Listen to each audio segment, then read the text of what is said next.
circle driving. Oh, here we go. Martin. Oh, wow. That's ugly. That's really ugly. That could hurt Alex Marquez. I mean, if he was sick in his helmet, and he was yesterday, which caused this crash, then he will be. Aleix, when it's literally over that patch. We've talked about it all weekend.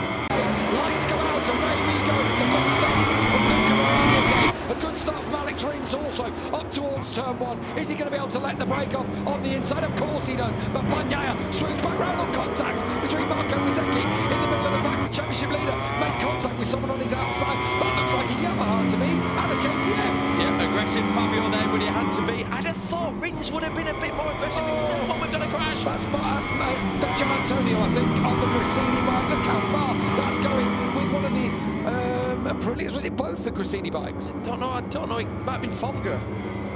Well, we'll find out very soon who that was. Through Alex Marquez it was who's gone down. And it was Jorge Martin who went with him.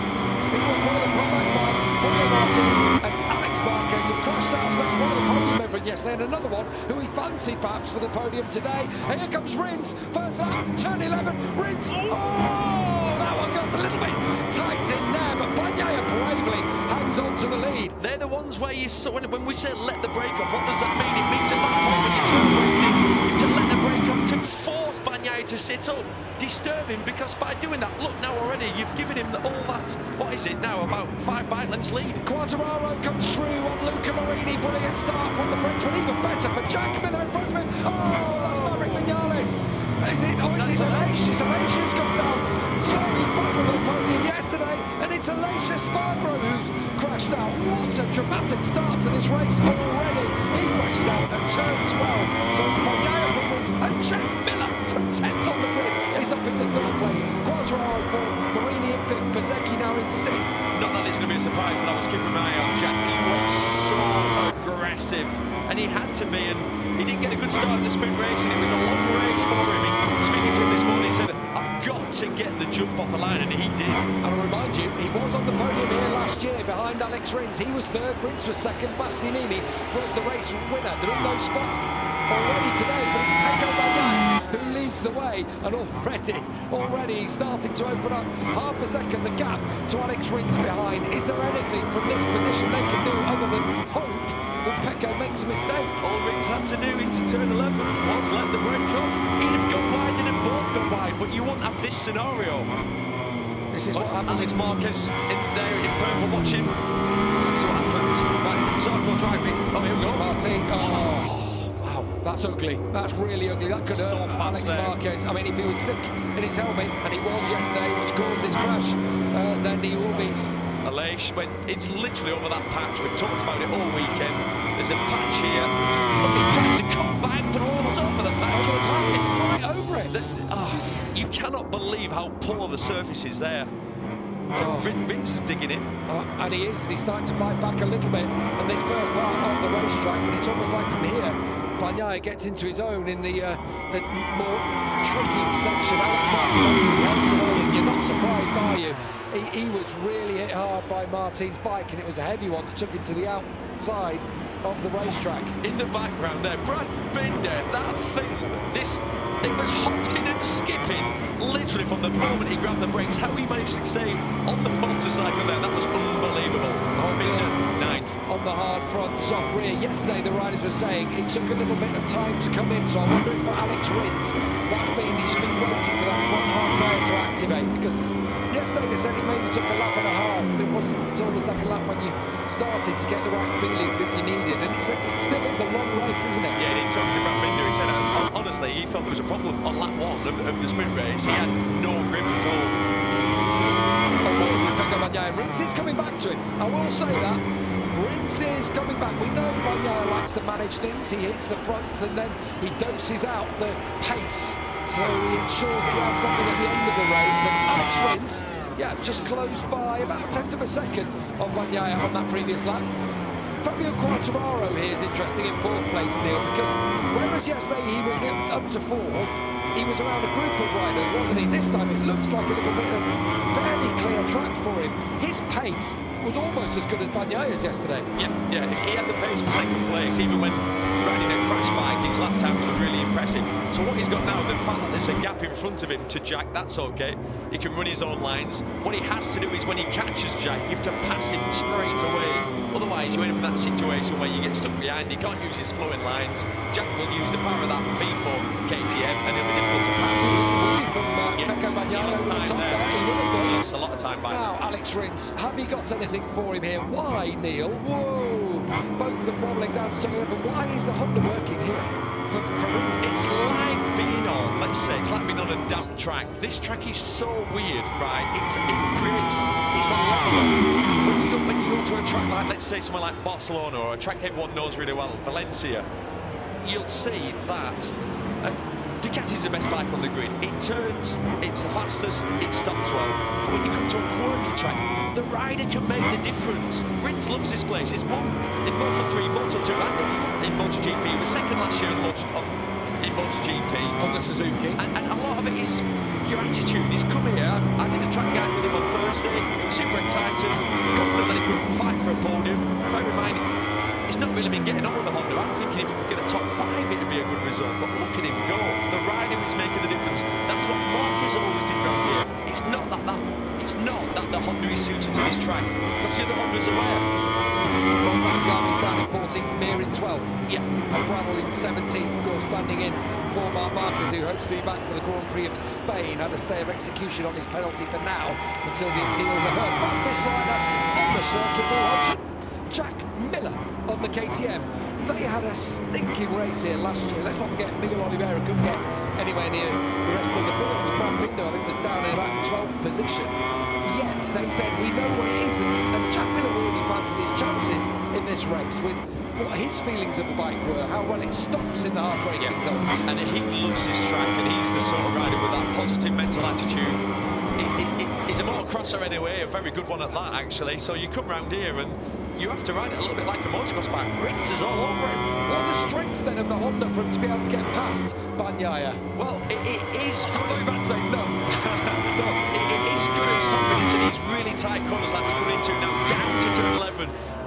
And what he does, Rins, a lot of the time, he just brakes, he trail brakes more than Bagnaia. And what I mean by trail braking is, he'll brake deeper into the corner, and you'll see him sometimes turn the bike in much earlier than Bagnaia. Look, it's not good for your exit, but it's a good way of gaining time, and obviously making a pass. Well, that's the only thing I felt yesterday, was he was carrying a little bit more corner speed in 11 and here in turn 12. Just watch him as we come to the apex. It always felt like yesterday, Rins would close at a rate of knots towards the apex of the corner, and then Bagnaia punching out. Well, he was feeling ill all weekend, Jorge Martin. Bravely got that third place yesterday, but today, unfortunately, he was very wide, wasn't he, in the previous corner, and as he regained the line, obviously, that's where he lost the ball. And on a first lap crash like that in turn 3, well, you know, we talked about the weather. It is freezing. The wind is so cold down there. Look at the pictures. It looks like it's a beautiful day. The temperature's okay, but that wind's gone. So if he didn't attack on his warm-up lap, if he didn't push on his warm-up lap, you lose a bit of temperature in the front tyre. How many times has Sylvain Guintoli told us about these tyres? Activation. And you've got to activate them, and if you don't quite get the right temperature, they don't work. And that crash from Martin, it was like he'd gone over oil, wasn't it? He was, face planted it. The pace is picking up every single lap here, Neil. I'm a little bit surprised about how fast they're going now. Down into the low 203s from Alex Rins.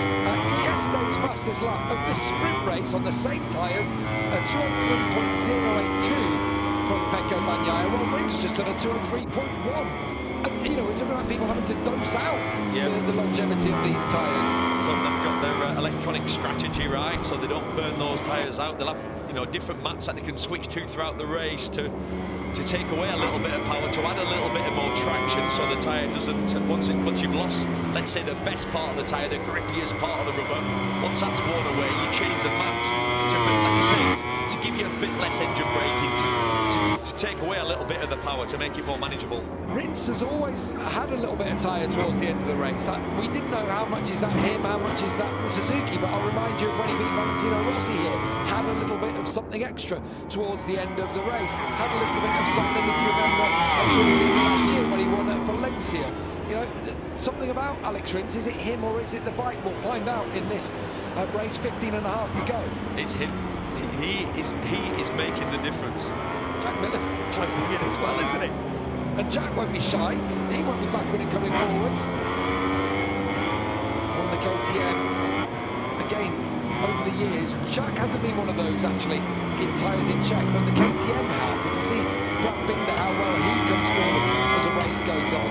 So let's see if Jack can manage something back there in third spot. He's full of surprises, Jack. I mean, he finished 9th yesterday. He was 12 seconds down after just 10 laps. But he had a tough start to the race, Yes, didn't he? Not so tough for Bagnaia. I thought Prins was going to be able to level him. He looked like he was up towards the first corner, but Bagnaia was brave, wasn't he? The way he swooped back in front, but again he was back. Watch Rins will go for a tighter line into turn one. Look at the different part of the racetrack they're occupying there. And then Bagnaia has the kind of, I'm not saying he makes more of a U out of the corner, but he does. You know, to put it into, you know, more dramatic context. Absolutely makes more of a U as opposed to Rins making a sharper V out of it. Do you know, we saw in the sprint race, a few people said to me after it, friends of going, oh, it was a bit of a boring race, it got stretched out. The problem is, when you've got someone like Bagnaia at the front who is so fast, and Gav, you just mentioned the lap times are incredible. What happens then is everyone's just on their limit and pretty much circulating at similar speeds, and that's why it's sort of created a, let's say, a bit of a boring race. And unfortunately, the same thing's happened now. Bagnaia's got out at the front. I mean, Rins is doing all he can. I mean, Quartararo's 4th, he just set his fastest lap of the race, and that's only 0.2 of a second off the fastest ever lap around here. So Miller set his also. He was a 10th quicker than Bagnaia, 2 tenths quicker than Rins on that previous lap. Here's the start again. Watch it, it jumps. Give it. We had this yesterday. Give it. So sorry, it was that was terrible. That was what he did yesterday. It was like it wasn't in gear. And what was it he said yesterday? Yeah, we've got a problem with the starts. We do have problems. We need to fix it. It's very Maverick overthinking the situation, which we've seen a lot throughout his career. Hey up, here comes Alex Rins, right on the rear tyre of Paco Bagnaia. This is the battle for the lead, ladies and gentlemen, through this fast sequence of right-handers, through 16, 17 and 18. There is Vinales, he's recovered to 8th place. Let's give it a race. He thought about setting to turn 9. Bagnaia, although he's there, is Rins just trying to do the Valentino Rossi classic of stalk them and let them know you're there and hope that the pressure tells, because it has in the past on Bagnaia. Absolutely. Why not? Remember when he was on pole in tractor ring last year? Yeah. Similar kind of situation. He's losing so much on acceleration, so he has to make it up all on the brakes. He'll want to get in front of him. If he can get in front of him, it'll just make his life so much easier. Look how much he lost us on an acceleration up there. He's a funny character. Obviously, we've been in the paddock for 10 years. He's someone we don't know that well because he keeps himself to himself. I did my track guide with him on Thursday. We walked around the track and I said, you do know you're the only rider I've never done this with before. And he went, really? And I said, yeah, every time we asked you said no. And he said, oh, I never said no. And he was blaming the PR people at Suzuki, which I'm going to say, it's in one of the fast parts of the circuit. Poor Miller. Oh dear me. So Miller has crashed out of the way, maybe at turn 7 or something. Can't quite see where it was, but running in 3rd place, just didn't have the pace to match. I mean, as he clipped a fast lap. Let's have a look. We have seen that. Get ready for this. I couldn't quite tell if he clipped the curb or not there. I probably don't think he did, but so many crashes this weekend through those flip-flops. So that's Miller out of 3rd place, Neil, and that promotes Fabio Quartararo up into 3rd position, into the podium spot for the first time this year. Bearing in mind he's had a best of 7th in Argentina when he had to recover all those positions after the collision with Taka Nakagami early on. And Luca Marini is the rider he's got for company. And Marini, of course, at 3rd place in the sprint race in Argentina, but searching for that podium finish. Of course, never had a podium in MotoGP. No, Fabio did a lot of talking to the press yesterday afternoon after the race, after the crash, complaining about his motorcycle. He said when he jumped on the motorcycle in 2017 for the first time, up until now, the bike's pretty much the same. you compare it to a Ducati, he said, which he described as, it looks like a spaceship compared to our motorcycle. And he also talks a lot, as we just look further down the order, and Miguel Oliveira, who's having a good old battle. Oh, that's the leader! Pecco Bagnaia has gone down! We said it might happen! We said this track will bite back, and it's booked him off his bike today. Pecco Bagnaia was leading the championship, was leading the race, and Bagnaia has done what he did at Germany last year. He's done what he did in Le Mans last year. He's crashed out from pole position again. He crashed out last week in Termas, and he's still got big points here. And oh, it goes really early into turn 2. That's so fast. Look at the speed of the bike. I mean, it's another unforced error. We're on lap 7. By the time you're at lap 7, you understand the limit, you understand the fuel's going down, you can feel your tyres. You're not at the point where the tyres are gone. Unreal. How much of that is down to the pressure from Rins from behind? I think you're exactly right, Gav. He knew, and he was pushing. The lap times Bagnaia was doing were really, really fast. And he knew that that was his limit, but he decided to try and start in 3rd gear. I mean, it was awful, wasn't it? Is it snowy out there or something? Right, there is Quartararo in 3rd. I think that's him gone now. 1.8, the gap between himself and Luca Marini. 2.3 between the Italian and the Spaniard out front. There you can see the whole team. Dakota Mamola in the middle, who's team coordinator down there. Oh, when Alex Rins rounds the next corner, just 2 laps remaining in the Grand Prix of the Americas, and he could be about to become the 2-time winner. Remember, he beat Valentino Rossi to victory last time he came here. Could be a case of deja vu almost, with his brother Luca Marini crossing in 2nd behind him. Quartararo throwing some shapes on the Yamaha. That one's not the way around the corner. I think that's one of his 3 track limits exceeded there by Quartararo.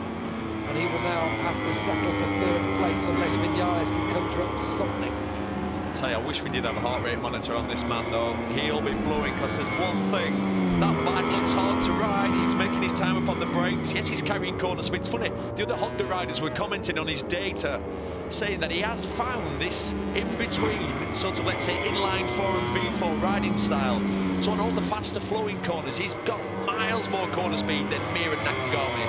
But then he uses the strength, let's say, of the Honda in all these little V corners, trail brakes in really hard, gets it stopped and fires it out. The thing for me is the elbow position. He's changed his style. He has, which is hard to do when you're, I'm not saying he's a veteran, but how old's Rins now? Is he like 28? He's 27. 27. Wow, it feels like it's been it feels like he's 37. He started with 15 when we first saw him. Exactly. 15 years of age. I tell you what though, it's never been slow, has it?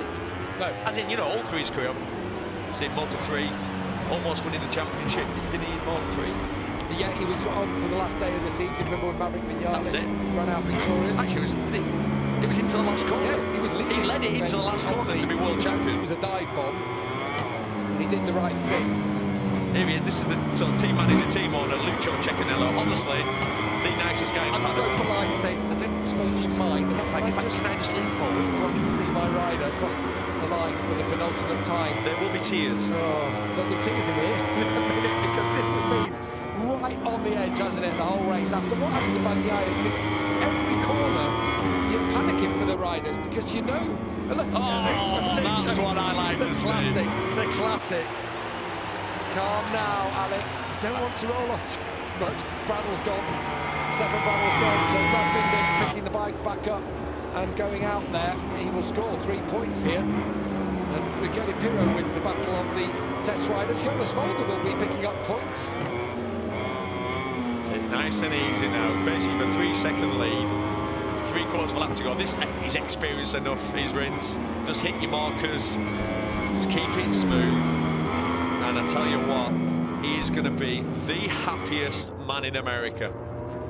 Nobody saw this coming. Yes, we knew he was good around this track, winning in all classes, but I mean, his results before this in the main races was a 10th and a 9th. You know, it's incredible what he's done. Right, he comes on to the back straight now. Lucio Cecchinello, top left, cannot watch. He can't even watch Alex Rins as he comes down the back straight for the final time. just 8 more corners to negotiate for Rins. This is the one that is going to be the trickiest. Cheers from the crowd as he drops it in. He's been a previous Grand Prix winner here. Let's not forget his victory when Marc Marquez also crashed out of the lead in this race. One of the problems with the bike back in 2019, and he had a hand-to-hand combat scrap with Valentino Rossi. He eases the bike up towards turn 15, a little bump there. He's pushing too hard for Marc. No, he's all right now. He's enjoying it. He knows. And the elbow goes right out. Weirdest riding style. We've never seen anything like it, because it's like, you know, the lead like more forward, but he just sticks it out. 2 more corners to negotiate then. What a ride this is from Alex Rins. It's going to be his 6th victory in MotoGP. The first in his new chapter as a Honda rider. A satellite Honda wins again for the first time since Cal Crutchlow did it in Argentina. Fireworks from Alex Rins as he takes victory in the